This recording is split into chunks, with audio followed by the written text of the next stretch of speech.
السلام علیکم دوستو، یہ ہے حسن کریٹو اسلامک بیان، حدیث اور دل کو چھو جانے والی باتیں آپ کو یہاں ڈیلی بیس میں ملتی ہے، تو چینل کو سبسکرائب کر لیں۔ جزاک اللہ۔ یہ سمجھ لیں کہ دین کہتا ہے تعلق جو بھی لگائیں نا، رشتہ جو بھی بنائیں وہ تقوی کی بنیاد پر بنائیں، محض اللہ تعالیٰ کی رضا کے لیے کسی سے دوستی رکھیں۔ یہ اتنا خوبصورت، اتنا اہم، اتنا بنیادی حل ہے کہ ساری باتیں اسی کے اندر آ جاتی ہیں۔ جب کسی سے تعلق ہی اللہ کی رضا کے لیے ہے تو پھر وہ آپ کی کوئی بات بھی نہ مانے، وہ آپ کی کسی امید پر بھی پورا نہ اترے، وہ آپ کی کسی جگہ کسی خواہش کا احترام بھی نہ کرے، تو آپ کو اس لیے تو محبت نہیں کر رہے کہ وہ آپ کی سنے، آپ کی مانے، آپ کو نفع دے، آپ تو اللہ کی رضا کے لیے محبت کر رہے ہیں، اور رضا الہی تو مومن کو ہر وقت مطلوب ہوتی ہے۔ یہ ایک بنیادی بات کتاب و سنت نے ہمیں بیان کر دی، اور اس کے لیے پورا پورا باب ہے بخاری میں، مسلم میں، مشکوٰۃ شریف میں، کہ کسی سے محبت کرنی ہے تو محض اللہ تعالیٰ کی رضا کے لیے کرنی ہے۔ جب یہ تصور کسی بھی تعلق کی بنیاد بنتا ہے تو پھر اس تعلق کے اندر کسی قسم کی کوئی دراڑ پیدا نہیں ہوتی، باقی جتنے بھی رشتے ہیں وہ سارے ٹوٹ جاتے ہیں۔ آپ کے تعلقات کاروباری ہوں، آپ کے تعلقات کسی مخصوص کام کے لیے کسی سے ہوں، کسی خاص کاروباری شراکت داری کی بنیاد پر ہوں، وہ اپنے وقت پر جا کے کسی نہ کسی مقام پر چیزیں پرانی بھی ہوتی ہیں اور ان کے اندر نقص بھی واقع ہوتا ہے، لیکن جو تعلق تقوی کی بنیاد پر ہوتا ہے نا، اس میں بندہ دوسرے بندے کے ساتھ ڈائریکٹ نہیں ہوتا، اس میں دو بندوں کے درمیان اللہ کی رضا موجود ہوتی ہے، تو اس کی بھی برکات اتنی ہوتی ہیں کہ وہ تعلق اتنا قائم رہتا ہے، اتنا قائم رہتا ہے کہ رب فرماتا ہے دنیا میں نہیں گویا آخرت میں بھی وہ تعلق قائم رہے گا۔ سورہ زخرف کی ایک آیت میں نے تلاوت کی ہے، اللہ تعالیٰ نے ارشاد فرمایا الاخلاء یومئذ بعضهم لبعض عدو، فرمایا گہرے دوست بھی قیامت کے دن دشمن بن جائیں گے۔ جو بڑے پختہ دوستیاں رکھنے والے لوگ تھے ان کا بھی قیامت میں ایک دوسرے کے ساتھ عداوت کا معاملہ ہو جائے گا، بچے گا کون؟ فرمایا الا المتقین، جن کی دوستیاں تقوی کی بنیاد پر ہوں گی وہ دوستیاں قیامت کے دن بھی قائم رہیں گی۔ بلکہ طبرانی میں حدیث موجود ہے، نبی کریم علیہ السلام نے فرمایا جن لوگوں کے لیے اللہ اپنی بارگاہ کرم سے جنت کا فیصلہ کرے گا، وہ لوگ عرض کریں گے کہ مالک تو نے ہمارے لیے تو جنت کا فیصلہ فرما دیا، تو وہ کہاں ہیں جو ہمارے ساتھ مل کے نمازیں پڑھا کرتے تھے؟ وہ کہاں ہیں جو ہمارے ساتھ مل کے تیری یاد کرتے تھے، ذکر کرتے تھے، دین کی خدمت کرتے تھے، حج و زیارت کرتے تھے، عبادات میں ہم مشترک تھے، تو مہربانی کر انہیں بھی بلا۔ تو محبوب فرماتے وہ کسی اپنی کمزوری اور کوتاہی کی وجہ سے اس فیصلے کے مستحق نہیں تھے، لیکن جب یہ صالحین ان کی سفارش کریں گے تو اللہ تعالیٰ انہیں بھی جنت عطا فرما دے گا۔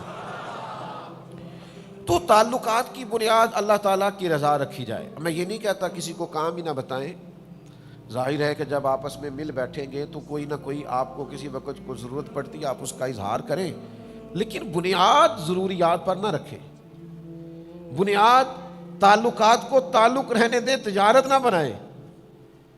اگر آپ اس کو تجارت بنا لیں گے تو پھر یہ تعلق نہیں ہے، پھر یہ کاروبار ہے۔ جس سے بھی تعلق ہے اس سے نفع ہی لینا ہے، جس سے بھی تعلق ہے اس سے کوئی فائدہ ہی اٹھانا ہے، جس سے بھی تعلق ہے اسے کوئی کام ہی بتانا ہے، تو بھئی آپ بہت اچھے بزنس مین تو ہو سکتے ہیں لیکن بہت اچھے دوست نہیں ہیں، بہت اچھے آپ محب اور محبوب نہیں ہیں، آپ ایک اچھے تاجر ہیں، آپ بہترین تجارت کر رہے ہیں، آپ نے چن چن کے ان لوگوں کے کارڈ اپنے پاس رکھے ہیں جو وقت پر آپ کے کام آئیں گے، لیکن یہ ساری تجارت تو ہو رہی ہے، محبت نہیں ہو رہی۔ تو عزیز بھائی یہ یاد رکھیے گا کہ اپنی زندگی کے اندر تعلقات بنائیں، اور یہ تعلق بڑے مزیدار ہوتے ہیں جو اللہ کی رضا کے لیے بنائے جاتے ہیں۔ یہ جتنے بھی ہمارے تعلقات ہیں نا، استاد کا شاگرد سے رشتہ، ایک کلاس فیلو کا کلاس فیلو سے رشتہ، ایک دینی بھائی کا دوسرے دینی بھائی سے تعلق، ہمارا اپنے شیخ سے رشتہ، شیخ کا اپنے مرید سے رشتہ، ان سب کی بنیاد اللہ کی رضا ہے۔ اور نبی پاک علیہ السلام نے فرمایا جو لوگ اللہ کی رضا کے لیے ایک دوسرے سے محبت کرتے رہے نا، قیامت کے دن اعلان ہوگا، قیامت کے دن اب میں جو کہنے لگا ہوں وہ آپ نے سمجھ جانا ہے، یعنی قیامت کے دن محبت کرنے والوں کا اعلان ہوگا۔ ان کی محبتیں بے شک دلوں میں رہی چھپی رہیں، لیکن محبت کرنے والوں کا قیامت کے میدان میں جہاں قومیں اکٹھی ہوں گی، محبت کرنے والوں کا اعلان ہوگا۔ یا رسول اللہ صلی اللہ علیہ وسلم کیا اعلان ہوگا؟ تو حضور فرماتے ہیں رب اعلان فرمائے گا میری رضا کے لیے آپس میں محبت کرنے والے کہاں ہیں؟ اللہ فرمائے گا آج میرے عرش کے سائے کے علاوہ سایہ کوئی نہیں، جو محض میری رضا کے لیے محبت کرنے والے تھے انہیں آج میں اپنے عرش کا سایہ عطا کروں گا۔ لیکن بنیاد کیا ہونی چاہیے؟ اللہ تعالیٰ کی رضا، اللہ تعالیٰ کی۔ امام کشیری رحمۃ اللہ علیہ فرماتے ہیں صرف یک نکاتی ایجنڈا دوستی کے درمیان آپ طے کر لیں، صرف ایک بات کہ جب بھی کسی سے تعلق بنانا ہے کوئی دنیاوی منفعت پیش نظر نہیں رکھنی، محض دین کے لیے صرف ایک بات، کسی لمبی تشریح کی ضرورت نہیں، لمبی توضیح کی ضرورت نہیں، کسی لمبی بحث میں جانے کی ضرورت نہیں، محض اللہ کی رضا۔ آپ اس کی بنیاد پر تعلق رکھیں، آپ کا دل ٹھنڈا رہے گا، ذہن سکون میں رہے گا، آپ کو کسی سے شکوہ ہی نہیں پیدا ہوگا، شکایت ہی نہیں پیدا ہوگی، اس لیے کہ آپ بندے کے ساتھ ڈائریکٹ ہے ہی نہیں، آپ کے اور اس کے درمیان تو اللہ موجود ہے، اس کی رضا موجود، وہ تعلق نہیں رکھنا۔ جس تعلق میں یہ منفعت ہو کہ ہماری بات مانے گا تو پھر ہی جانا ہے، ہم نے تو وہ تعلق رکھنا ہے کہ وہ مانے نہ مانے، ہمارا تو تعلق ہی اللہ کی رضا کے لیے۔ کورے ورق کتاب نہیں ہوندے تے پتھر دل گلاب نہیں ہوندے، سجنا تو پہلا ہی سوچ کے لائیں پھر یاراں نال حساب نہیں ہوندے۔ تو حساب کرتا پھرتا ہے کہ میری اتنی مانی ہے تو اتنی نہیں مانی، تو اتنی سنی ہے تو اتنے حساب کتاب میں دوستی نہیں چلتی۔ ہم تو بھائی اس کے قائل ہی نہیں ہیں، دوستوں کے ساتھ بھی اگر اس طرح چلنا ہے کہ مانیں گے تو چلے گی، تو نہیں مانیں گے تو پھر رہے ہم ایسے دوست، اس تعلق کو نہیں لے کے چل سکتے۔ یہ تو بڑا بوجھ ہے، یہ تو مشقت ہے، یہ تو سراسر تکلیف ہے، یہ سراسر تکلف ہے، یہ درست نہیں ہے۔ تو بھائی تعلق کی بنیاد محض اللہ کی رضا، اور یہ تعلق لگا کے تو دیکھیں جتنا اس میں مزہ ہے نا، آپ یقین کریں ٹھنڈک ہی بڑی ہے، سکون ہی بڑا ہے، قلبی راحت ہی بڑی ہے۔ آپ کسی بندے کے ساتھ لالچ کے لیے مل کے دیکھیں، وہ ملنا بوجھ ہے، آپ کا لالچ پورا نہیں ہوا آپ تکلیف میں ہیں، آپ کی وہ امید پوری نہیں ہوئی آپ اذیت کا شکار ہیں۔ لیکن اگر آپ کا وہ تعلق اللہ کی رضا کے لیے ہے نا، تو یقین کریں میرے بھائی آپ جب بھی ملیں گے پیار سے ملیں گے، آپ جب بھی ملیں گے خلوص سے ملیں گے، آپ کے اندر ایک خاص قسم کی روحانیت ہوگی، آپ کبھی اس چکر میں نہیں پڑیں گے، آپ کو قلبی طور پر ٹھنڈک محسوس ہوگی۔ ایک حدیث ہے ابو داؤد شریف میں، مجھے بڑا مزہ دیتی ہے، میں بڑی اس سے ٹھنڈک محسوس کرتا ہوں، اس کے جو پہلے لفظ ہیں وہی بڑے خوبصورت اور شاندار ہیں۔ حضرت عمر فاروق رضی اللہ تعالیٰ عنہ حدیث کے راوی ہیں، اللہ تو انہوں جزا دے، راوی دیکھو کڈا شاندار ہے۔ حضرت فاروق اعظم رضی اللہ تعالیٰ عنہ فرماتے ہیں نبی کریم علیہ السلام نے فرمایا قیامت کے دن کچھ لوگوں کو اللہ تعالیٰ نور کے منبر عطا کرے گا اور ان کے نورانی چہرے چمکیں گے۔ اگلے لفظ ایسے ہیں کہ وجد آتا ہے، حضور فرماتے ہیں وہ نہ نبی ہوں گے نہ شہید ہوں گے، لیکن نبی اور شہید ان کا مرتبہ دے کے رشک کریں گے، انبیاء اور شہداء ناز کریں گے، کہیں گے واہ کیا شان ہے، کیا مرتبہ ہے، کیا منصب ہے۔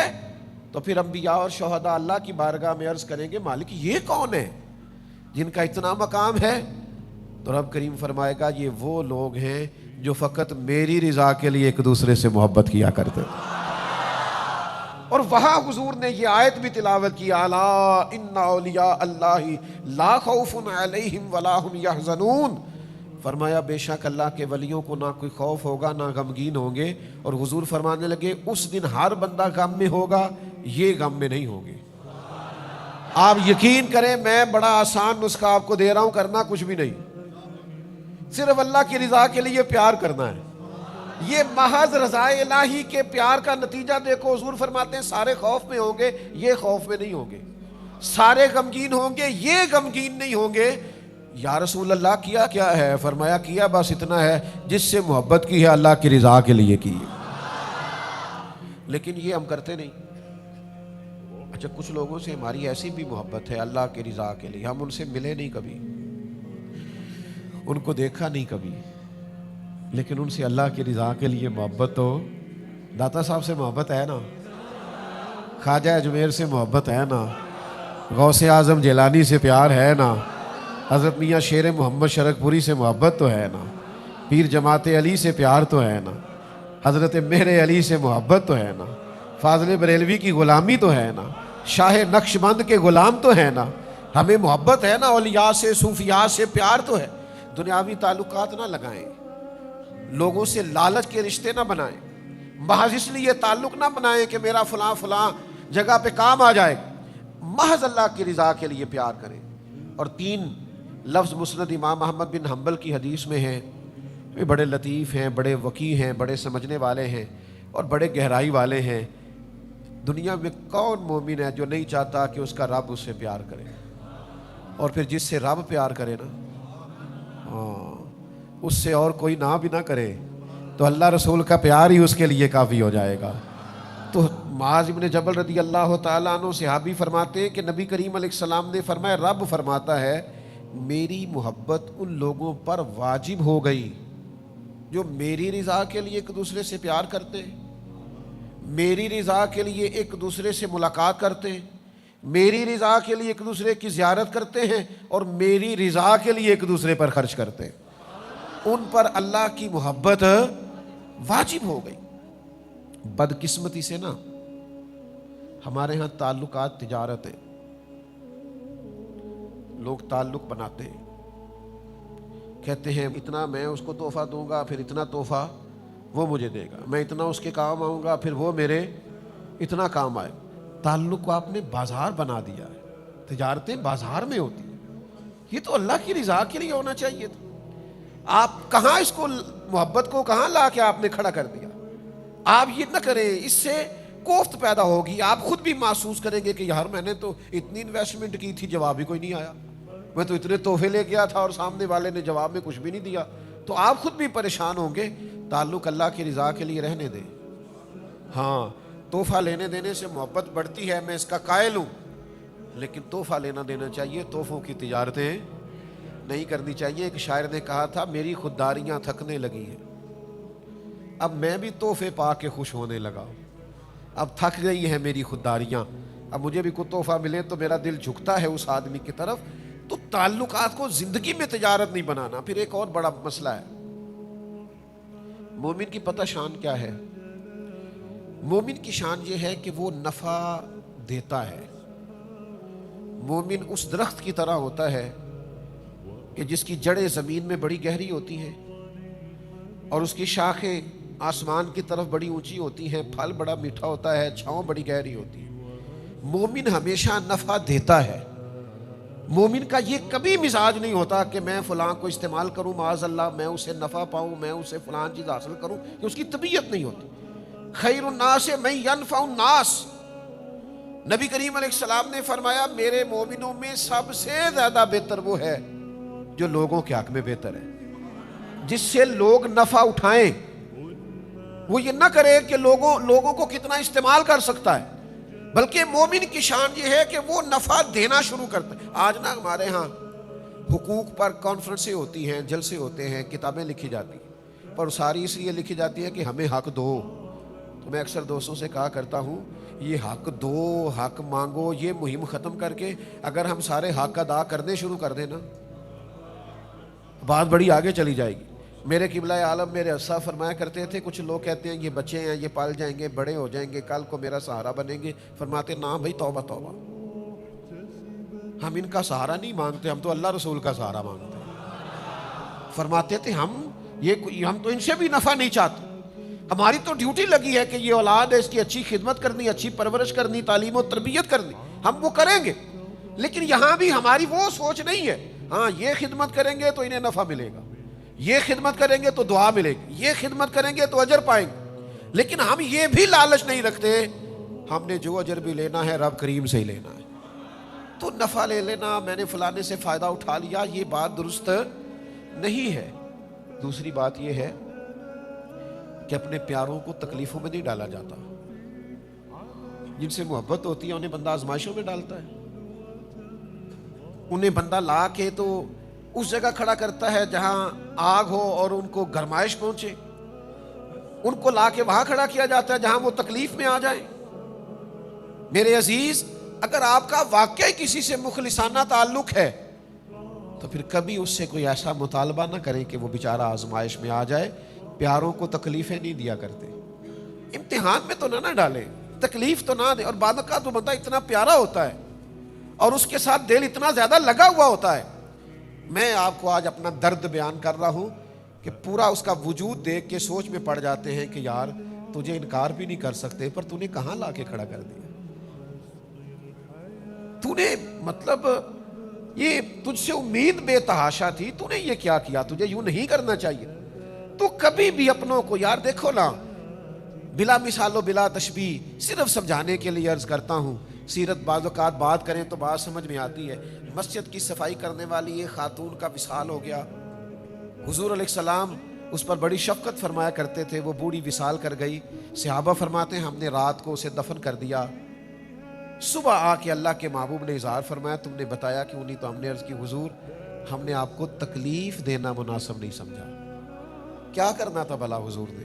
جنازہ پڑھانا تھا، 4 تکبیریں پڑھنا تھی، لیکن یا رسول اللہ صلی اللہ علیہ وسلم ہم نے آپ کو تکلیف دینا پسند نہیں کیا۔ یہ ہے عنوان محبت کہ آپ کا کسی سے پیار ہے، پھر آپ نے اس کو سولی پہ لٹکا دیا، آپ کی اس سے محبت ہے اور آپ نے اس کو اتنی سخت جگہ پہ لا کے کھڑا کر دیا ہے جہاں وہ بیچارہ کچھ کہہ ہی نہ سکے۔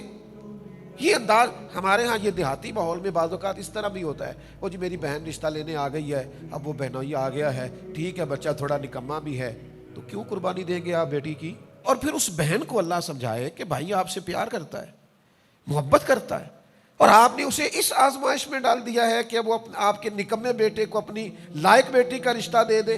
آپ اس قدر امتحان میں کیوں ڈالتے ہیں کسی؟ یہ انداز کبھی زندگی میں اختیار نہ کریں۔ آپ جس سے پیار کریں پھر اس کے جذبات کا احترام کریں، پھر آپ اس کی قد کاٹ کا احترام کریں۔ کوئی ایسا رویہ اختیار نہ کریں جس سے آپ جس سے محبت کرتے ہیں اسے تکلیف آئے۔ لیکن وہ ہمارا انداز بڑا انوکھا ہو گیا ہے، ذرا تھوڑا سا جی آپ نے 2 جملے کہنے آپ کو پتہ ہی نہیں۔ کسی کو 2 جملے کہنے میں انسان کو مشقت کتنی ہوتی ہے، کسی کو 2 جملے کہنے میں تکلیف کتنی ہے، آپ کو اندازہ نہیں اس کا کہ وہ کہے گا یار میں نے دین کے نام پر اس سے 2 دفعہ ہاتھ کیا ملا لیا، یہ تو چکر میں پڑ گیا ہے۔ تو یہ انداز درست نہیں ہے۔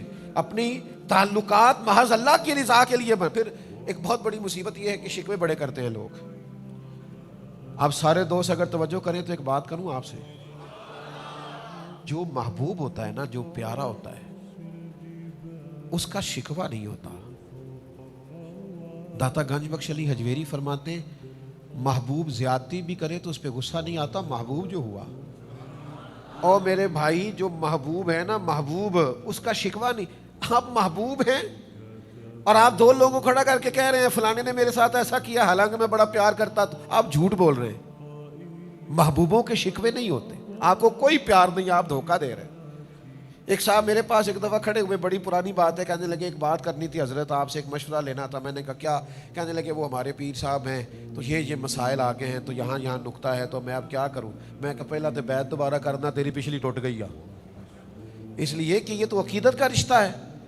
تو اگر تو آپ نے 2 شکوے کر لیے تو معاملہ ختم ہو گیا۔ محبوباں تے نکتہ چینی کرن تو جڑا باز نہیں آوندا۔ اگلی گل آزم چشتی کیتی جے دقت ہوئی تھی وہ گل کرنی جے میری نہیں جے، یہ انہیں کیتی یہ مرحوم نے، تو بندہ بڑا قابل سی، چونکہ وہ آپ یہ نہ کہیں کہ پیر صاحب آکھے ایسی، میں نہیں جی آکھیا، اس نے کہا ہے تو اس سے بات کر لینا، میں تو اتنے سخت لفظ بول ہی نہیں سکتا۔ اس نے کہا محبوباں تے نکتہ چینی کرن تو جڑا باز نہیں آوندا، اصل منافق جانو اس نو، اصل۔ آزم چشتی یار ایڈا ڈاڈا ہو گیا، نیرا منافق نہیں اصل منافق ہی آگ چھڑے آئی۔ اس نے کہا محبوباں تے نکتہ چینی کرن تو جڑا باز نہیں آوندا، اصل منافق جانو اس نو، یہ جھوٹا پیار جتاوندا ہے۔ سانو تے دسے ہے عشق دے مفتی ਜਿਹੜਾ ਮੁੜ ਮੁੜ ਕੇ ਫਰਮਾਉਂਦਾ ਹੈ ਆਜ਼ਮ ਜਿੱਥੇ ਦਿਲ ਲੱਗ ਜਾਵੇ ਉੱਥੇ ਐਬ ਨਜ਼ਰ ਨਹੀਂ ਆਉਂਦਾ। ਸਾਨੂੰ ਤੇ ਦੱਸਿਆ ਇਸ਼ਕ ਦੇ ਮੁਫਤੀ,